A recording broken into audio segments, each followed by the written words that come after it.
जैसे जैसे वक्त गुजर रहा है वैसे वैसे इमाम मेहदी की आमद की बहस जोर पकड़ रही है। यहाँ तक कि कई लोग तो मौजूदा वक्त में इमाम मेहदी होने का झूठा दावा भी कर चुके हैं।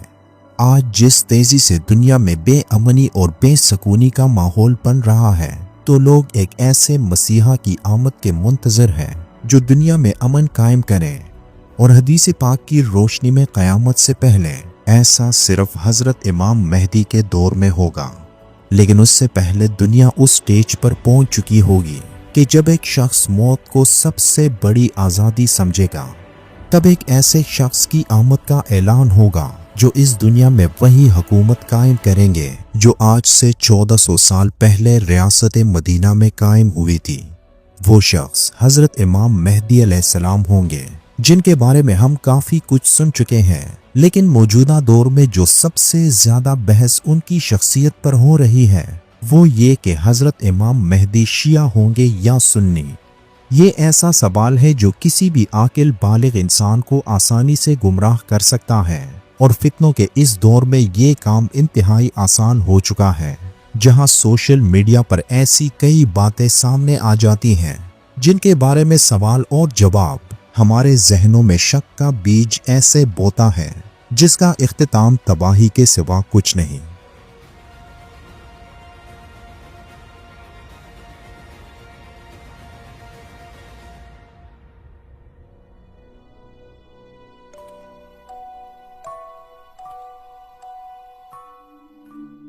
हजरत इमाम मेहदी अलैहिस्सलाम हजरत मोहम्मद सल्लल्लाहु अलैहि वआलिहि वसल्लम के ख़ानदान से होंगे, जिनका नाम और वालिद का नाम भी रसूलुल्लाह के नाम मुबारक और उनके वालिद के नाम पर होगा।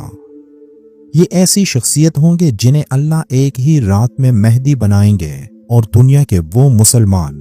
जो कुफ्फार से चुपते फिरेंगे वो आप अलैहिस्सलाम के हाथ पर बैत करेंगे। जैसे कि हदीस पाक के अल्फाज हैं कि दुनिया उस वक्त तक ख़त्म नहीं होगी जब तक कि मेरे ख़ानदान में से कोई अरब हुकूमत ना करे और उस शख्स का नाम मेरे जैसा होगा। लेकिन उनकी आमद से पहले इस बड़े सवाल का जवाब जानना ज़रूरी है कि हज़रत इमाम मेहदी शिया होंगे या सुन्नी, क्योंकि हर सुन्नी यही कहता है कि आप अलैहिस्सलाम सुन्नी होंगे और हर शिया ये कहता है कि वो शिया होंगे। और शिया अकीदे के मुताबिक वो पैदा हो चुके हैं, लेकिन अभी दुनिया की नज़रों से गायब हैं और चंद शिया आलिमों से राब्ते में हैं, और जब सही वक्त आएगा तो तब वो दुनिया के सामने जाहिर होंगे। लेकिन ये हो ही नहीं सकता कि वो बैक वक्त दो फिरकों के दावेदार के तौर पर सामने आए। इसलिए इस बारे में समझना इंतहाई ज़रूरी है कि आपका ताल्लुक किस फिरके से होगा। रसूलुल्लाह की वफ़ात के बाद मुसलमानों में कई फ़िरके बन गए और हर फ़िरका इसी दावे पर खड़ा रहा कि वो असल इस्लाम के पैरोकार हैं और वही हज़रत मोहम्मद सल्लल्लाहु अलैहि वआलिहि वसल्लम की तालीमात पर सही से अमल कर रहे हैं। हर फ़िरका अपनी तालीमात की रोशनी में दूसरे फ़िरके से कई सारे उमूर पर इख्तिलाफ रखता है, यहाँ तक कि एक फ़िरका दूसरे फ़िरके के लोगों को काफिर तक कह देता है।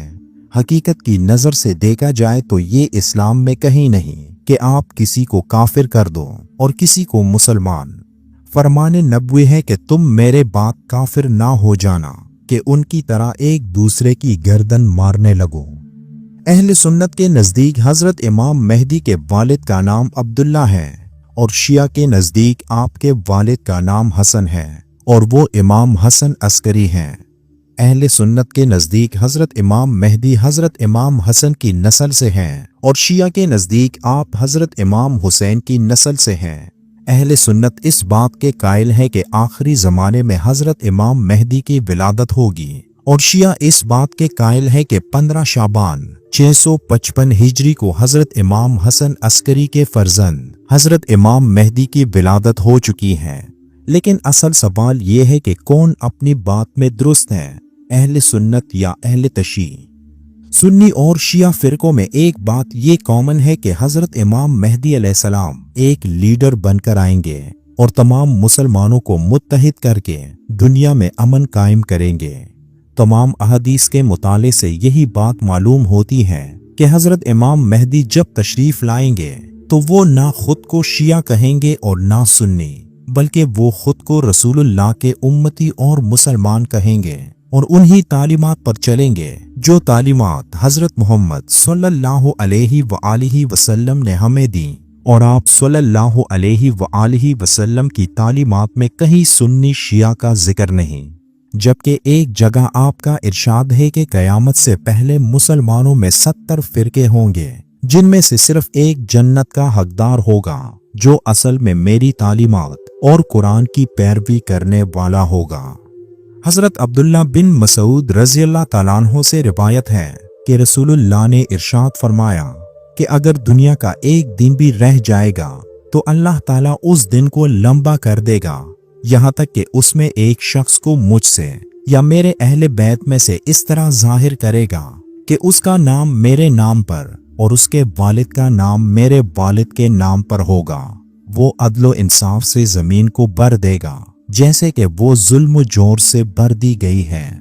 इसी तरह कुरान में अल्लाह का फरमान है, और सब मिलकर खुदा की हिदायत की रस्सी को मजबूत पकड़े रहना और फिरकों में ना बढ़ जाना, और खुदा की उस मेहरबानी को याद करो जब तुम एक दूसरे के दुश्मन थे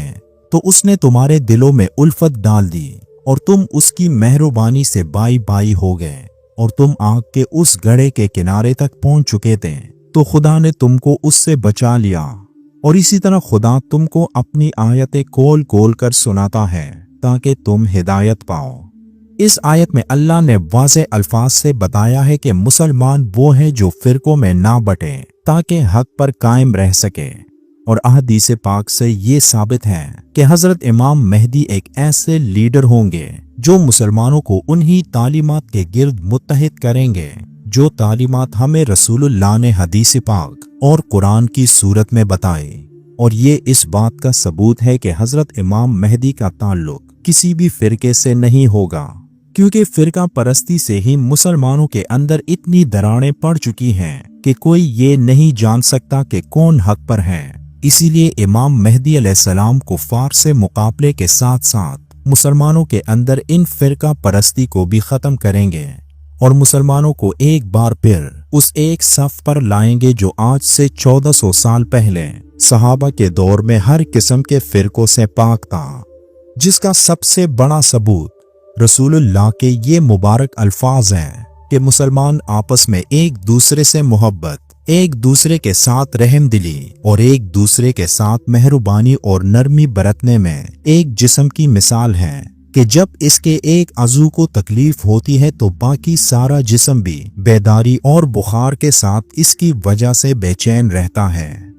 अल्लाह हमको सही रास्ते पर चलने की ताकत अता करे, आमीन। वीडियो के आखिर में एक बार दुरूद पाक पढ़ना मत भूलिएगा। मिलते हैं एक और मालूमाती वीडियो में, तब तक के लिए अल्लाह हाफिज।